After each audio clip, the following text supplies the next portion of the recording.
The elevator doors slid open with that familiar corporate ding, and I stepped into the marble-clad lobby of Meridian Financial, my worn sneakers squeaking against the polished floor.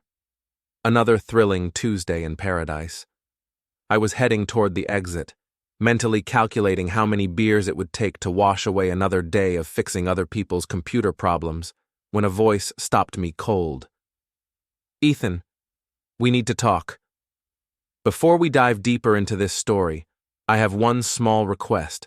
Please subscribe, drop a like, comment, and hit that hype button to boost this channel so more people can discover these incredible Reddit stories. I turned to see Natalie Price standing near the reception desk, her perfectly manicured fingers drumming against her leather portfolio.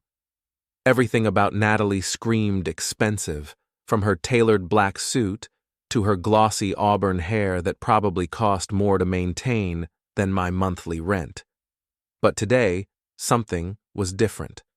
Her usual confident smile was nowhere to be found, replaced by storm clouds gathering in her green eyes. "Hey, Natalie." I shifted my laptop bag to my other shoulder. "If this is about the server issues on the third floor, I already told your department." "It's not about servers." She glanced around the lobby, then stepped closer, lowering her voice.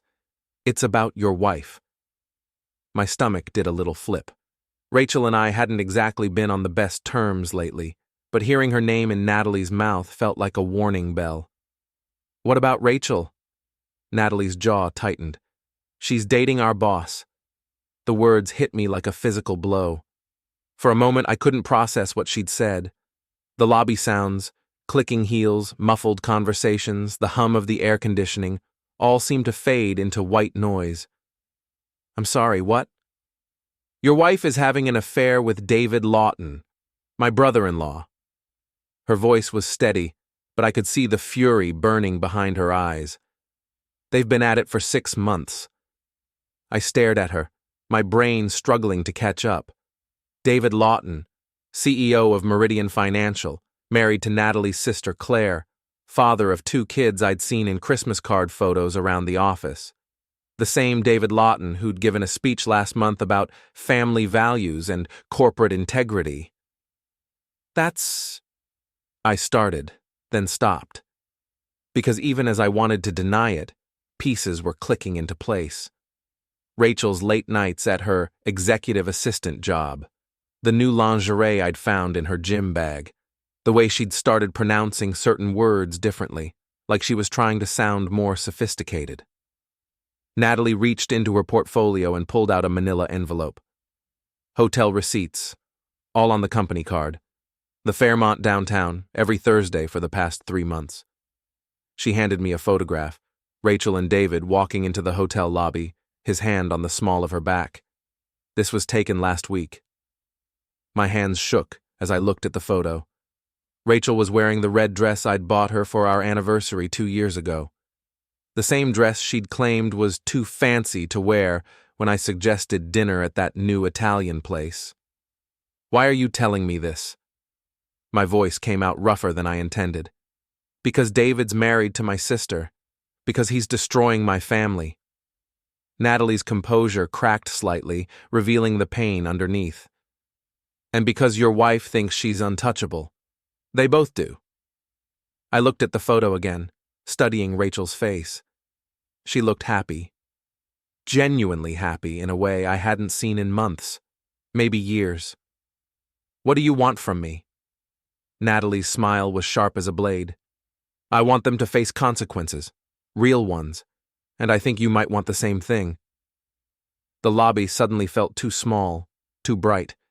I needed air, space to think. But first, I needed to know how deep this rabbit hole went. "You said 6 months?" "At least. Probably longer." She pulled out another photo, Rachel and David at what looked like a company Christmas party, standing closer than colleagues should. I started noticing things after New Year's. The way they looked at each other during meetings, how Rachel always seemed to know David's schedule better than his actual secretary. I remembered that Christmas party. Rachel had insisted we leave early because she had a headache. I'd been disappointed. It was one of the few times we got to dress up and go somewhere nice together. Now I wondered if she'd been planning to come back later. There's more. Natalie handed me a printout of text messages. These are from Rachel's phone. My sister hired a private investigator after she started getting suspicious. I scanned the messages, my anger building with each line. Rachel, can't wait to feel you inside me again. David, Thursday can't come fast enough. I've booked our usual room. Rachel, Ethan's working late again. We could meet at your place. David, too risky. Claire's been asking questions. Rachel, maybe it's time to stop hiding. I'm tired of pretending to love him. That last line hit me like a punch to the gut. I'm tired of pretending to love him. 7 years of marriage, reduced to pretense. Jesus Christ. I looked up at Natalie, who was watching me with something that might have been sympathy. I know this is a lot to process. A lot to process? I laughed, but there was no humor in it. My wife is screwing your brother-in-law, apparently with company resources, and she's tired of pretending to love me. Yeah, that's definitely a lot to process. Natalie stepped closer, lowering her voice even further. Ethan, listen to me.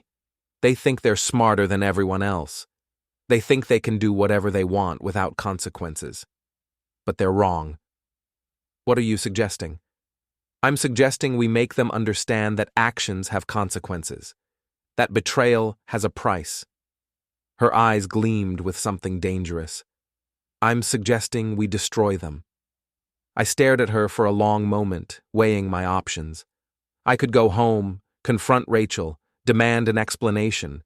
We could try counseling, work through our problems like mature adults. I could take the high road, or I could take the road that led to justice. What did you have in mind? Natalie's smile returned, predatory and satisfied. Meet me at Murphy's Pub on 5th Street, 9 o'clock. And Ethan? She touched my arm lightly. Bring your appetite for revenge. You're going to need it. Murphy's Pub was the kind of place where office workers went to forget their troubles. Dim lighting, sticky floors, and bartenders who knew when to listen and when to mind their own business. I found Natalie in a corner booth, nursing a whiskey neat and staring at her phone. She looked up as I approached, and I noticed she'd changed out of her business suit into jeans and a sweater. Without the corporate armor, she looked younger, more vulnerable, but her eyes still held that dangerous glint. I wasn't sure you'd show, she said as I slid into the booth across from her. I almost didn't. I signaled the waitress for a beer. I spent 2 hours sitting in my car outside my house, trying to decide whether to go in and confront Rachel or drive straight to a lawyer's office. What stopped you? The lawyer's office was closed. I accepted my beer from the waitress and took a long pull. And honestly, I realized I don't want to just end this quietly. I want them to hurt the way they've hurt us. Natalie nodded approvingly. Good, because I've been thinking about this for weeks, and I have a plan. She pulled out a notebook, handwritten, I noticed, not digital, smart, harder to trace. First, we need more evidence. What we have is good, but we need to document everything. Every lie, every misuse of company resources, every moment of their betrayal. I can help with that, I said. IT privileges have their advantages. I can track their computer usage, email patterns, even their badge swipes around the building. Perfect. I've already got Claire's divorce attorney working on the personal side, financial records, phone logs, credit card statements. But we need to think bigger than just divorce court. I leaned forward. What do you mean? I mean public humiliation, professional consequences, social destruction. Natalie's voice was calm, but there was steel underneath. They want to play games with people's lives? Fine. Let's play. The beer was starting to loosen the knot in my chest, replacing it with something harder and more focused. What kind of professional consequences? David's up for reappointment as CEO next month. The board takes a dim view of executives who use company resources for personal entertainment, especially when it involves harassment. Harassment? Rachel's his subordinate, technically. Even if she initiated it, which I doubt, the power dynamic makes it problematic. Add in the company credit cards, the hotel rooms during business hours, the preferential treatment. Natalie shrugged. It's a lawsuit waiting to happen. I could see where she was going with this. And if the board finds out before the reappointment meeting, David's out, Rachel's out, and they both get to explain to their next potential employers why they were terminated for cause. It was elegant in its simplicity. No violence, no illegal activity, just consequences for their choices. There's something else, Natalie continued. Rachel's been talking to her friends about you, about your marriage. My jaw tightened. What kind of talking? Natalie hesitated, and I could see her debating how much to tell me. My sister knows Rachel's friend Taylor. They're in the same yoga class. According to Claire, Rachel's been less than flattering in her descriptions of your relationship.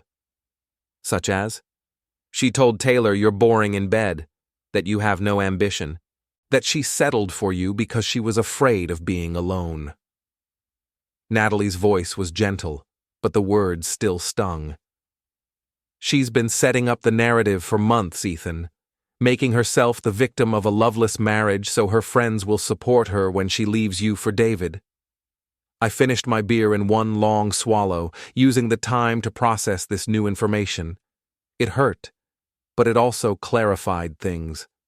Rachel hadn't just betrayed me. She'd been systematically destroying my reputation to justify her betrayal. How do we prove that? We don't need to prove it. We just need to make sure the truth comes out in a way that makes her look like the villain instead of the victim. Natalie signaled for another round. I have an idea, but you're not going to like it. Try me. We let them think they're winning. We give them enough rope to hang themselves. She leaned across the table, lowering her voice. Rachel's planning to ask you for a divorce soon. Taylor let it slip to Claire, who told me. She's waiting for the right moment, probably after David's reappointment is confirmed. So we wait? We wait, and we watch, and we document everything. And when they make their move, we make ours. Natalie's smile was sharp, but bigger, louder, more public than they ever imagined. I thought about it, turning the plan over in my mind. It made sense, but it also meant living with the knowledge of Rachel's betrayal for weeks, or possibly months. I don't know if I can do that, pretend everything's normal while she's planning to leave me. You won't be pretending, you'll be preparing. Natalie reached across the table and squeezed my hand. And you won't be doing it alone. There was something in her touch, in the way she looked at me, that made my pulse quicken. I pulled my hand back, suddenly aware of the complexity of our situation. Natalie, I need to ask you something, and I need you to be honest. Okay.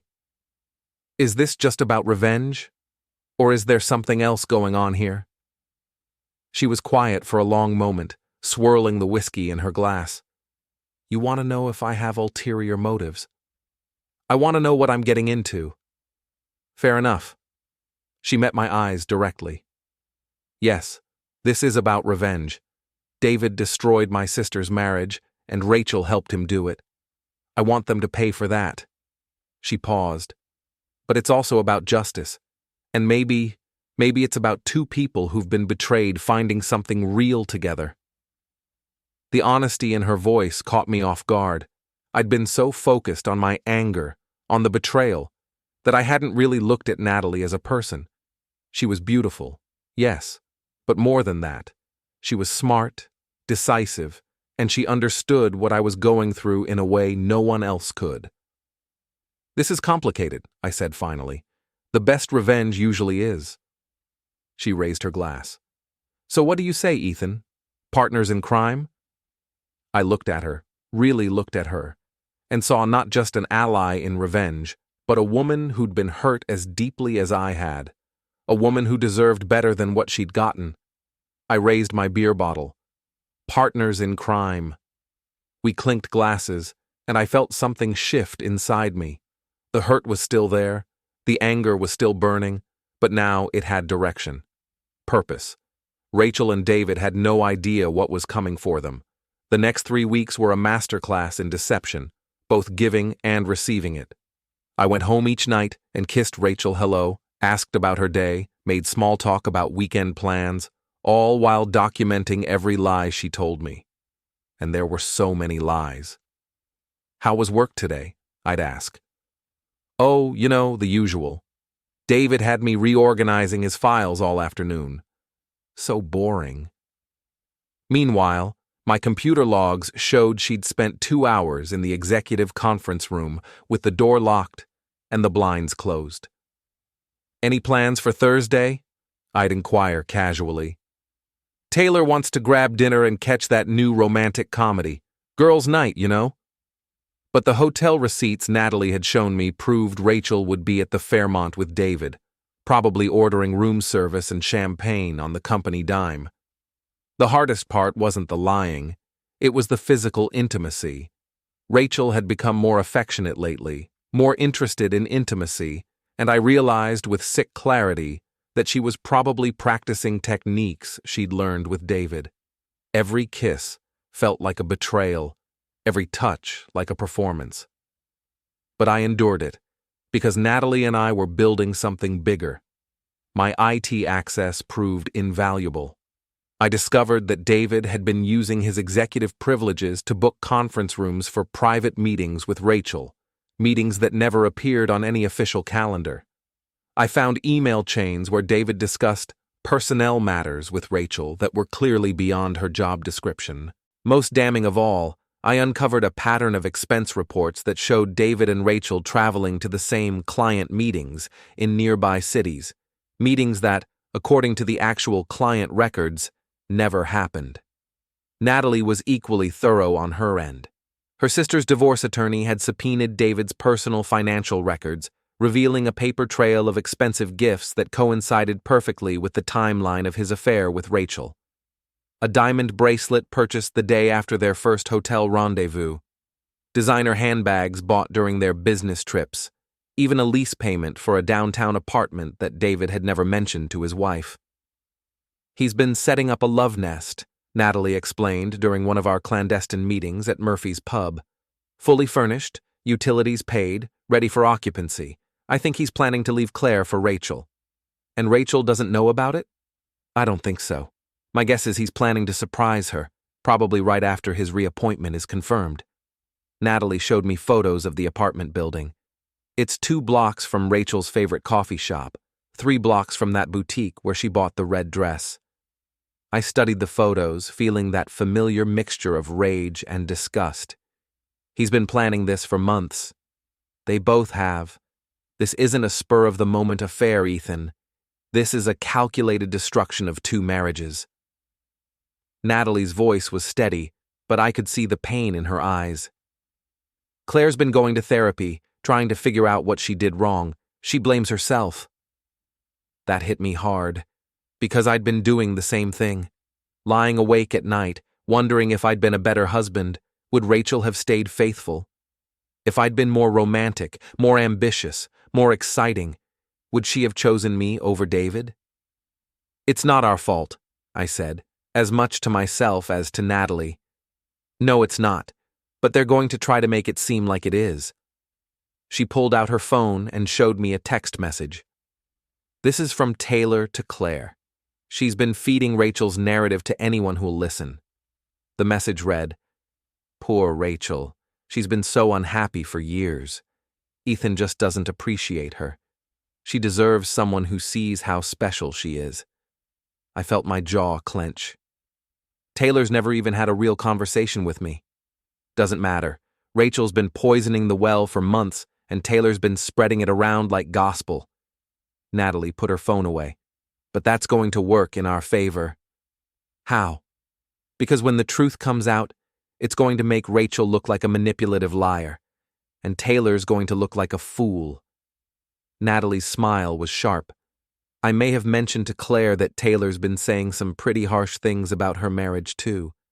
Claire's starting to wonder if Taylor's really the friend she thought she was. I had to admire Natalie's strategic thinking. She wasn't just planning revenge. She was orchestrating a complete social collapse for both Rachel and David. "There's something else," I said, pulling out a folder I'd been carrying. "I've been monitoring Rachel's computer usage at work. Look at this." I showed Natalie printouts of Rachel's browsing history, real estate websites, divorce attorney consultations, articles about starting over after marriage, and how to know when it's time to leave your husband. "She's definitely planning to leave you," Natalie said, scanning the documents. "That's not the interesting part. Look at the dates." Natalie studied the timestamps more carefully, and I watched, understanding dawn in her eyes. "She's been researching divorce attorneys since before the affair started. 3 weeks before, to be exact. Which means she was planning to leave you anyway. David was just her exit strategy." Natalie looked up at me with something like sympathy. "I'm sorry, Ethan. That's gotta hurt." It did hurt, but it also clarified things. This wasn't about love or passion or even unhappiness. This was about Rachel deciding she wanted a different life and choosing the most advantageous way to get it. "Actually, it helps," I said, "because now I know exactly what we're dealing with. This isn't about saving my marriage or even about revenge for adultery. This is about stopping two sociopaths who think they can destroy people's lives without consequences."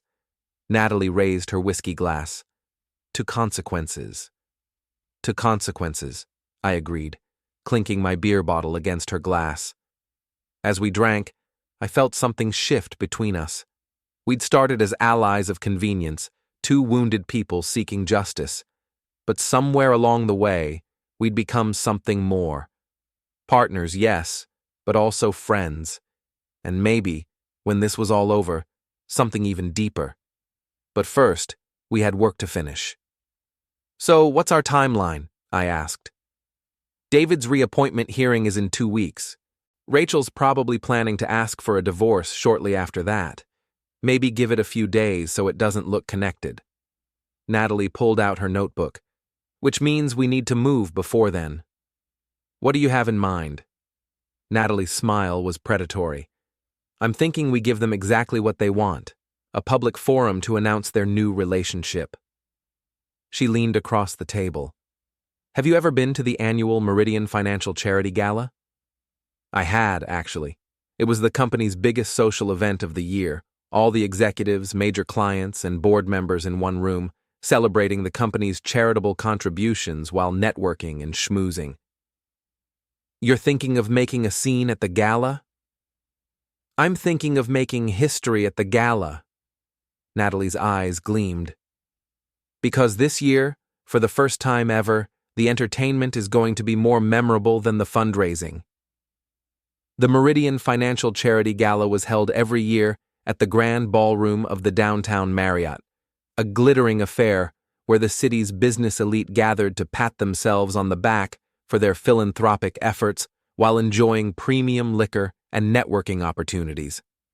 I'd attended twice before with Rachel, both times feeling underdressed and out of place among the executives and their spouses. This year would be different. This year, I had a purpose. "Remember, we need to be subtle until the moment we're not," Natalie reminded me as we reviewed our plan one final time. We were sitting in my car outside the hotel, watching the early arrivals make their way into the building. "Everything depends on timing." She looked stunning in a midnight blue evening gown that probably cost more than my monthly salary. Her hair was swept up in an elegant chignon, and she wore the kind of jewelry that whispered money rather than shouting it.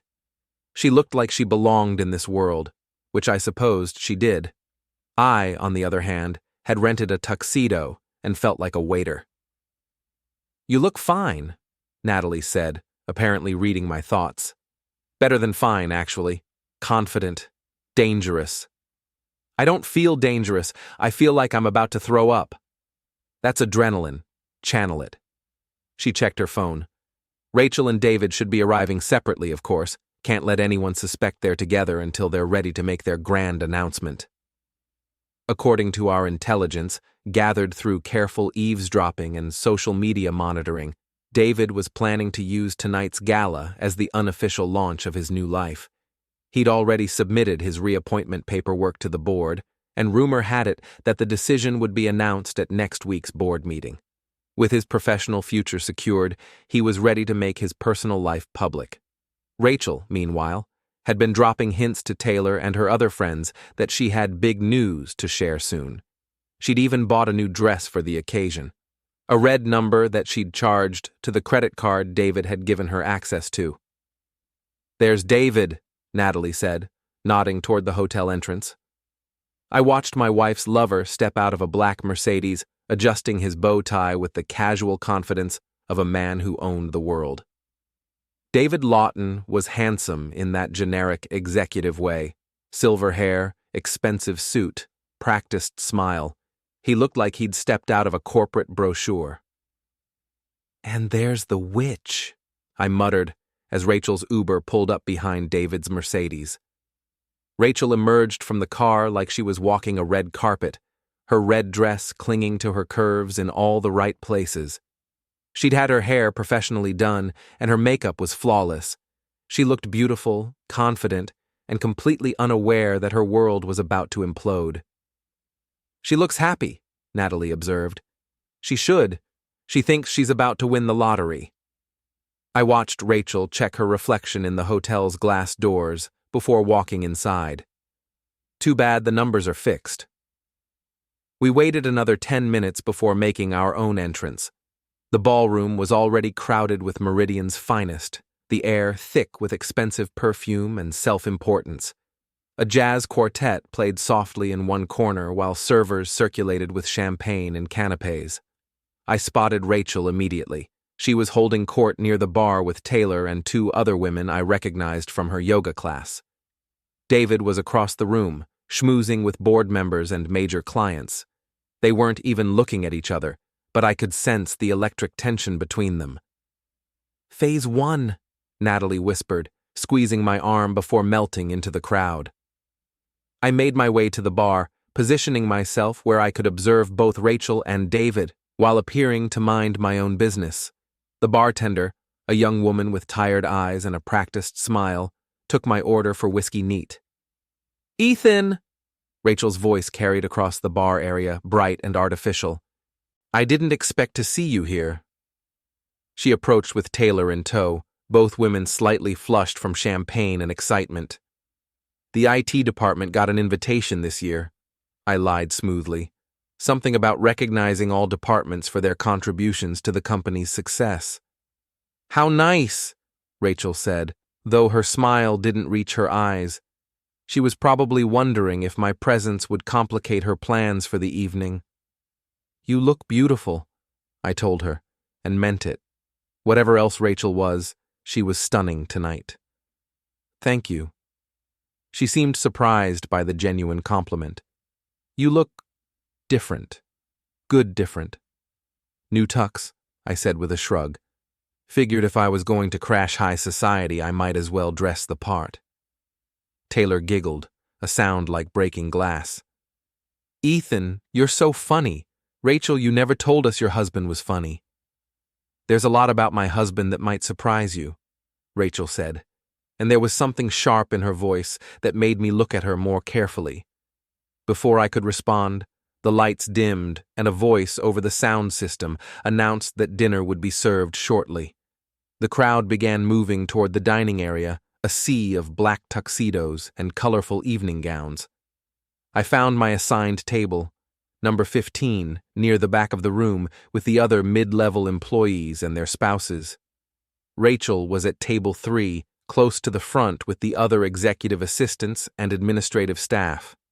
David, naturally, was at the head table with the board members and VIPs. Natalie was at table 2, representing her sister, who was unfortunately unable to attend due to illness. She caught my eye across the room and gave me an almost imperceptible nod. Phase 2 was about to begin. The dinner was the usual rubber chicken affair, accompanied by speeches about Meridian's charitable contributions and community involvement. I barely tasted my food, too focused on watching Rachel and David navigate their secret relationship in public. They were good at it, I had to admit. No lingering glances, No meaningful smiles, no obvious signs of intimacy. But I knew what to look for now. The way Rachel's hand moved to her throat when David spoke. The way David's eyes found her face whenever he made a joke. The subtle synchronization of their movements that spoke of countless hours spent together. "Ladies and gentlemen," the master of ceremonies announced as dessert was being served, "we have a special presentation this evening. Ms. Natalie Price has prepared a multimedia tribute to Meridian Financial's commitment to family values." I felt my pulse quicken. This was it. Natalie rose gracefully from her seat, accepting the wireless microphone with a smile that could have powered the hotel.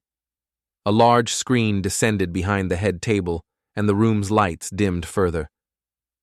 "Thank you all for being here tonight," Natalie began, her voice carrying clearly through the sound system. "As many of you know, family has always been at the heart of Meridian Financial's corporate culture. Tonight, I'd like to share with you some examples of how our executives embody those values in their personal lives." The screen lit up with what appeared to be a standard corporate slideshow, photos of company picnics, holiday parties, family events. Wholesome, boring, exactly what the audience expected. But I knew what was coming next. "Of course," Natalie continued, "sometimes our personal and professional lives intersect in unexpected ways." The slideshow changed. Hotel receipts appeared on the screen, blown up large enough for everyone in the ballroom to read.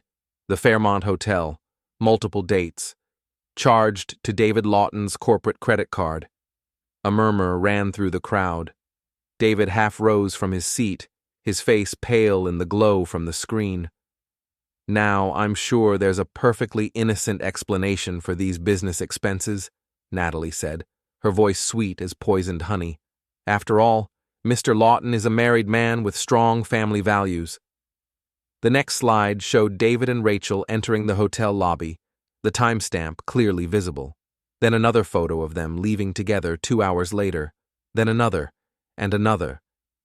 The murmur became a buzz of shocked conversation. I could see Rachel's face from across the room. She looked like she was going to be sick. "But perhaps the most touching example of Meridian's family values," Natalie continued, "is how our executives support their employees through difficult personal transitions." The screen now showed a series of text messages, the same ones Natalie had shown me weeks earlier, but now projected for 300 people to read. Rachel: "I'm tired of pretending to love him." David: "Soon we won't have to pretend anymore."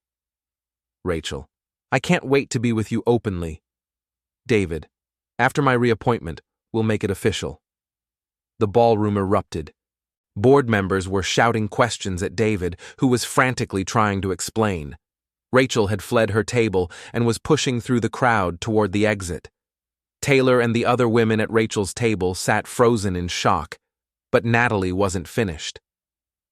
"And finally," she said, her voice cutting through the chaos, "I think we can all appreciate how Mr. Lawton's commitment to family extends to supporting his employees' housing needs." The screen showed photos of the downtown apartment, the love nest David had prepared for his new life with Rachel, the lease agreement with David's signature, the credit card statements showing furniture purchases and utility payments. All charged to Meridian Financial, of course, because nothing says corporate responsibility like using company funds to set up your mistress in a luxury apartment. That was the breaking point. The board chairman was on his feet, shouting at David. Several executives were pulling out their phones, probably calling lawyers or reporters or both. The crowd was a sea of shocked faces and animated conversations. I stood up from my table and began making my way toward the exit, following the path Rachel had taken. I found her in the hotel lobby, crying and trying to call an Uber with shaking hands. "Rachel." She looked up at me, mascara streaking down her cheeks. "Ethan, I can explain." "No," I said quietly. "You really can't. It's not what it looks like. It's exactly what it looks like. It's exactly what I've known it was for weeks." I sat down beside her on the lobby couch. "The only question now is what happens next." She stared at me, confusion replacing the panic in her eyes. You knew? I knew. I documented. I planned. I smiled, and I could see her recoil from whatever she saw in my expression. Did you really think you could destroy my life and just walk away? Did you think there wouldn't be consequences? Ethan, please. The divorce papers will be filed tomorrow morning. Adultery, fraud, abandonment. My lawyer thinks it's a slam dunk. I stood up, looking down at the woman I'd once loved. You'll get nothing, Rachel. No alimony, no property settlement, nothing. Just like you deserve. She was crying harder now, but I felt nothing. No sympathy, no regret, no lingering love. Just the cold satisfaction of justice served. And Rachel, I added, turning back as I headed for the door. Taylor's been recording your conversations for weeks. Everything you said about me, about David, about your plans. She's been feeding it all to Natalie's sister. Turns out your best friend thought you were a manipulative witch, too. I left her there in the lobby, crying into her hands while her world collapsed around her. In the distance, I could hear sirens, probably reporters responding to tips about the corporate scandal that had just exploded at the city's most exclusive charity event. Natalie was waiting for me by the elevator, having made her own strategic exit from the ballroom. How do you feel? She asked. I considered the question. How did I feel? Satisfied? Vindicated? Free? Like I just took out the trash, I said finally. She smiled and took my arm. Come on, let's go get a drink and watch the news coverage. As we walked out of the hotel together, I realized that this wasn't an ending. It was a beginning. Rachel and David had destroyed their own lives with their choices, and now they'd have to live with the consequences. But Natalie and I, we were just getting started. The story broke on every local news channel by midnight. Corporate executive and employee caught in scandal at charity gala. The hotel security footage of David and Rachel's panicked exits had already made it onto social media, along with cell phone videos of the chaos in the ballroom. Natalie and I watched it unfold from the bar at Murphy's Pub, still in our formal wear but feeling more relaxed than I had in months. The bartender, who recognized us as regulars, kept our drinks coming and pretended not to eavesdrop on our conversation. David's finished, Natalie said, scrolling through news articles on her phone.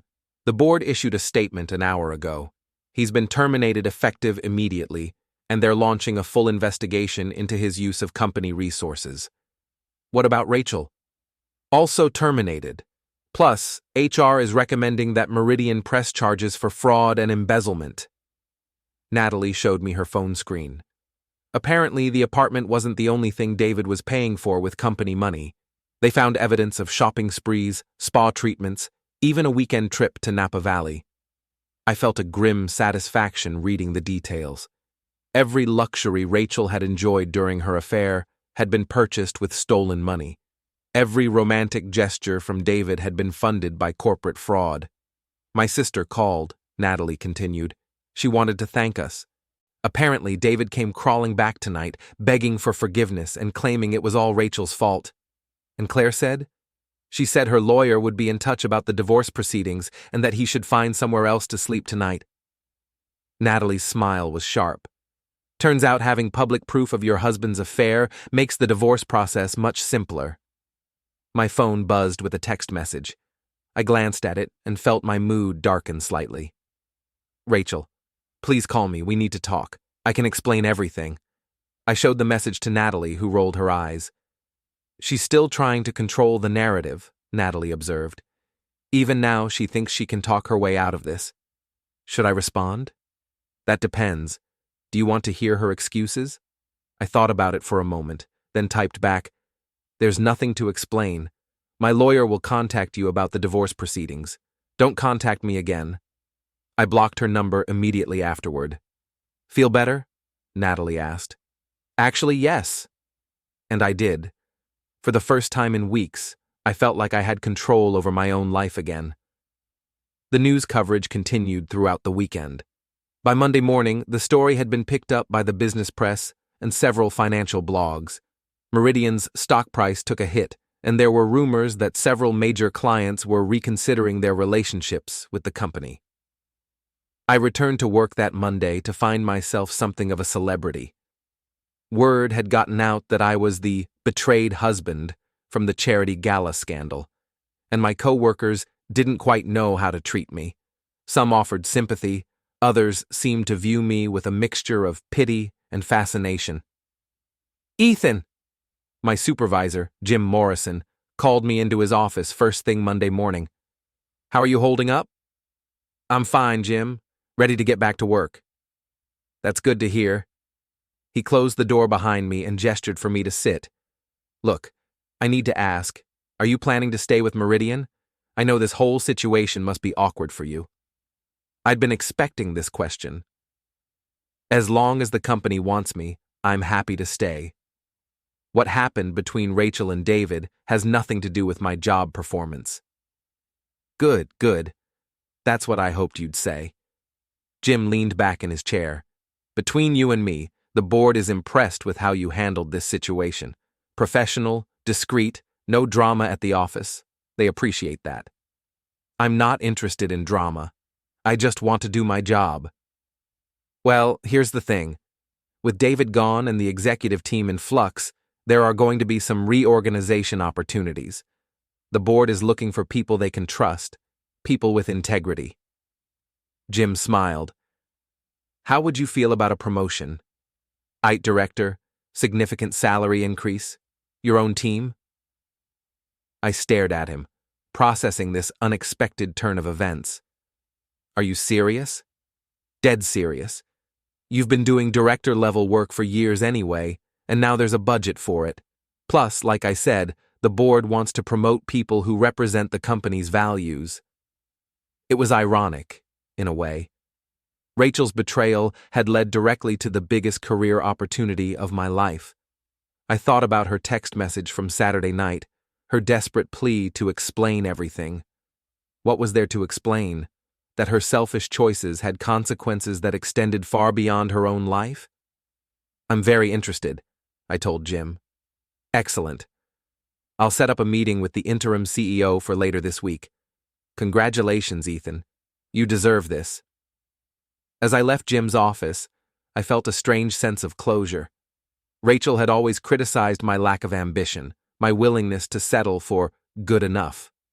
Now, thanks to her betrayal, I was about to achieve more professional success than I'd ever imagined. My phone buzzed with a text from Natalie. "Coffee after work?" "I have news. Good news or bad news," I replied. "Depends on your perspective. But I think you'll like it." We met at a cafe near the office, the same one where Rachel used to get her overpriced lattes. Natalie was waiting for me in a corner booth, looking pleased with herself. "You look happy," I observed, sliding in across from her. "I am. My sister's divorce attorney called today. David's trying to negotiate a settlement, but Claire's not interested. She wants to take him for everything he's worth." "Good for her." "It gets better. The attorney thinks David might face criminal charges for the corporate fraud. Apparently, the apartment and the shopping sprees were just the tip of the iceberg. He's been using company money for personal expenses for years." I felt that familiar satisfaction, tempered now by a sense of completion rather than raw anger. "What about Rachel?" "Unemployed, unemployable, and facing potential criminal charges of her own. Taylor's been telling everyone who'll listen that she never really trusted Rachel, and that she always thought something was off about her." Natalie's smile was sharp. Amazing how quickly fair-weather friends disappear when the weather turns stormy. "Speaking of which," I said, "I got some unexpected news today." I told her about the promotion offer, watching her face light up with genuine pleasure. "Ethan, that's wonderful. You deserve this." "Do I? Sometimes I feel like I'm profiting from other people's misery." "You're profiting from other people's choices," Natalie corrected. "Rachel chose to have an affair. David chose to commit fraud. You chose to seek justice instead of just rolling over and taking it. There's a difference." She was right, of course. I hadn't created this situation. I'd simply refused to be a victim of it. "There's something else," Natalie said, her tone becoming more serious. "Something I need to tell you." I felt a flutter of anxiety. "What?" "I'm leaving Meridian. I got a job offer from a company in Seattle. Better position, better money, a chance to start fresh." She paused. "I wanted you to know before I gave my notice." The news hit me harder than I'd expected. Over the past few weeks, Natalie had become more than just an ally in revenge. She'd become a friend, a confidant, maybe even something more. "When?" I asked. "2 weeks. I know it's sudden, but—" She shrugged. "This place is going to be toxic for a while. Everyone's going to be watching, waiting to see who else might be involved in David's schemes. I'd rather make a clean break." I understood, but that didn't make it easier to accept. "What about us?" "What about us?" she asked gently. It was a fair question. What were we, exactly? Two people brought together by betrayal and revenge? Something more than that? Something with potential for a future? "I don't know," I admitted, "but I'd like to find out." Natalie reached across the table and took my hand. "Seattle's not that far away, and you'll have vacation time in your new position." "Are you asking me to visit?" "I'm asking you to consider the possibility that this isn't an ending. That maybe when the dust settles and we've both had time to heal, there might be something real between us." I looked at her, really looked at her, and saw not just the woman who'd helped me get revenge on my cheating wife, but someone I genuinely cared about, someone I could imagine building a future with. "I'd like that," I said. She squeezed my hand. "Good, because I've gotten rather fond of you, Ethan Grady. You're not at all what I expected when I first approached you in that lobby." "What did you expect?" "A victim. Someone who'd let himself be destroyed by what Rachel and David did to him." She smiled. "Instead, I found a partner. Someone strong enough to fight back." We sat there for a while, holding hands across the table, watching the sun set through the cafe windows. In 2 weeks, Natalie would be gone, starting a new life in a new city. In 2 weeks, I'd be settling into my new role as IT director, rebuilding my career and my life. But tonight, we were together. Two survivors who'd found justice and maybe something more. My phone buzzed with another blocked number trying to reach me. Probably Rachel, calling from a different phone. I declined the call without even looking at it. "No regrets?" Natalie asked, having seen me dismiss the call. I thought about the question seriously. Did I regret the pain Rachel's betrayal had caused? Yes. Did I regret the destruction of my marriage? In some ways, yes. Did I regret the way we'd exposed Rachel and David's affair? "No regrets," I said finally. "They made their choices. We just made sure those choices had consequences." Natalie smiled and raised her coffee cup. "To consequences. To consequences," I agreed, and we drank to the justice we'd served and the future we were building from the ashes of betrayal. 6 months later, I was settling into my new office, a corner space with actual windows and a door that closed, when my assistant knocked and entered with a troubled expression. "Mr. Grady, there's a woman here to see you. She doesn't have an appointment, but she says it's urgent. Personal." I looked up from the quarterly IT budget I'd been reviewing. "What's her name?" "Rachel Grady. She says she's your ex-wife?" I felt my jaw tighten. The divorce had been finalized 3 months ago, exactly as I'd predicted. No alimony, minimal property settlement, and a restraining order that was supposed to keep Rachel from contacting me directly. "Tell her I'm not available." "I tried that, sir. She says she'll wait. She's been in the lobby for 2 hours. I sighed and checked my watch. It was almost 5 o'clock, and most of the office would be clearing out soon. Maybe it was time to have this conversation once and for all. "Send her up, but stay close to the phone in case I need security." 5 minutes later, Rachel walked into my office, and I was shocked by how much she'd changed. The confident, polished woman I'd married was gone, replaced by someone who looked tired, desperate, and significantly older. Her hair was unkempt, her clothes were wrinkled, and she'd lost weight in an unhealthy way. "Hello, Ethan." "Rachel." I didn't invite her to sit. "You're violating the restraining order by being here." "I know, but I had to see you. I had to try to explain." "There's nothing to explain. We've been over this." I kept my voice level, professional. "You had an affair, you committed fraud, you destroyed our marriage. The courts agreed with my assessment of the situation. It wasn't supposed to happen like this." She moved closer to my desk, her eyes pleading. "David said he loved me. He said we'd be together." "And where is David now?" Her face crumpled slightly. "Prison. He was sentenced last month, 3 years for embezzlement and fraud."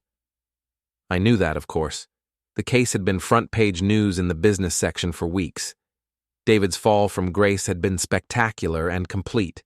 Criminal conviction, financial ruin, social ostracism. His wife had divorced him and taken custody of their children. His former friends and colleagues acted like he'd never existed.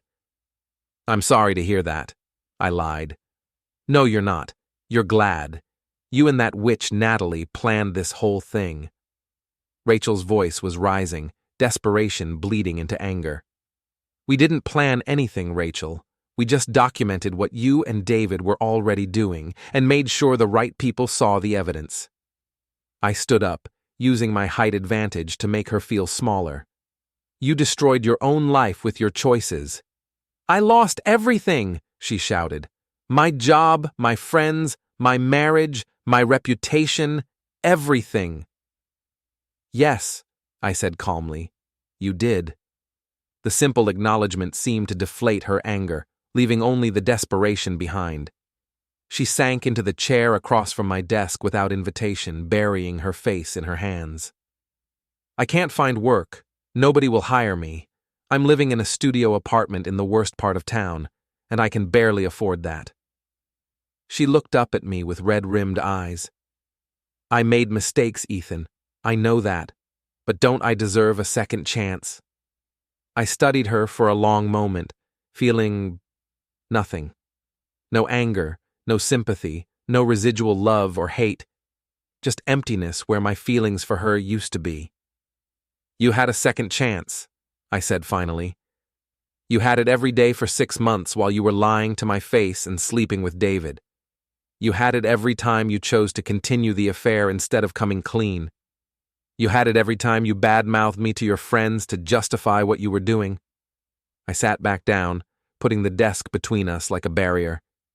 "You used up all your second chances, Rachel." "Please." The word came out as barely a whisper. "I'll do anything. I'll make it up to you somehow." "There's nothing you can do. There's nothing I want from you." I pulled out my phone. "And now I'm calling security to have you escorted out before I call the police about the restraining order violation." "Wait!" She jumped up from the chair. "What about forgiveness? What about moving on? What about being the bigger person?" I paused with my finger over the security number. "You want to know about being the bigger person, Rachel? The bigger person doesn't cheat on their spouse. The bigger person doesn't steal money to fund their affair. The bigger person doesn't systematically destroy someone's reputation to justify their betrayal." I met her eyes directly. "You had your chance to be the bigger person. You chose to be something else instead." I pressed the number and spoke briefly to security, then hung up and looked at Rachel one last time. "They'll be here in 2 minutes to escort you out. If you come back, if you try to contact me again, if you violate the restraining order in any way, I'll have you arrested. Are we clear?" She stared at me like she was seeing a stranger. Maybe she was. The man she'd married, the one who would have forgiven her, who would have tried to work things out, who would have taken some of the blame for the failure of their marriage, that man was gone. She'd killed him with her betrayal. "You've changed," she said quietly. "Yes," I agreed. "I have." Security arrived and politely but firmly escorted Rachel from the building. I watched from my office window as she walked across the parking lot to a beat-up Honda Civic that had seen better days. She sat in the car for several minutes before driving away, and I wondered if I'd ever see her again. I hoped not. My phone rang, and I saw Natalie's name on the display. We'd been talking regularly since she'd moved to Seattle, and she was planning to visit next weekend. "Hey," I answered. "Hey yourself. How was your day?" "Interesting. Rachel showed up at my office." There was a pause. "Are you okay?" "I'm fine. Better than fine, actually. She wanted forgiveness, a second chance, some kind of absolution for what she did." I turned away from the window, focusing on the future instead of the past. I told her no. "Good for you. Some things can't be forgiven. Some things shouldn't be forgiven," I corrected. "There's a difference." "Very true. So, are you ready for this weekend? I have some exciting news to share." "Good exciting or bad exciting?" "Definitely good, but you'll have to wait until I get there to hear it." We talked for a few more minutes about her flight times and weekend plans, and by the time I hung up, the office was empty except for security. I gathered my things and headed for the elevator, feeling lighter than I had in months. In the parking garage, I passed the spot where Rachel's car had been parked. There was nothing there now but empty asphalt and fluorescent lighting, and I realized that was exactly how I felt about my former marriage: empty space where something used to be, but nothing worth mourning. I drove home to my new apartment, a modern 2-bedroom place in a good neighborhood, furnished with things I'd chosen for myself rather than compromises with someone else's taste. Natalie had helped me pick out most of it during her last visit, and every piece reminded me of the future we were building together. As I poured myself a whiskey and settled into my favorite chair, I thought about the conversation with Rachel. She'd accused me of planning her destruction, of orchestrating her downfall out of spite and revenge. She wasn't entirely wrong, but she was missing the larger point. I hadn't destroyed her life. I'd simply refused to let her destroy mine. I'd chosen to fight back instead of being a victim. I'd chosen justice over forgiveness, consequences over reconciliation, and I'd chosen correctly. My phone buzzed with a text message from an unknown number. "You think you won, but you destroyed everything good between us. I hope you're happy." Rachel, texting from yet another phone. I blocked the number and deleted the message without responding. I was happy. For the first time in years, I was genuinely, completely happy. I had a job I loved, a future I was excited about, and a woman who understood me in ways Rachel never had. Rachel was right about one thing. I had won, but not because I'd destroyed her. I'd won because I'd refused to let her destruction of our marriage define the rest of my life. I raised my whiskey glass to the empty apartment, to the future I was building, to the man I'd become. "To consequences," I said aloud, and drank to the justice I'd served and the life I'd reclaimed. Outside, the city lights twinkled like stars, full of promise and possibility. Tomorrow, Natalie would arrive for her visit. Next month, I was planning to fly to Seattle to see her new life there. Next year, who knew what possibilities might unfold? But tonight, I was content to sit in my chair, in my apartment, in the life I'd built from the ashes of betrayal, and know that some debts had been paid in full.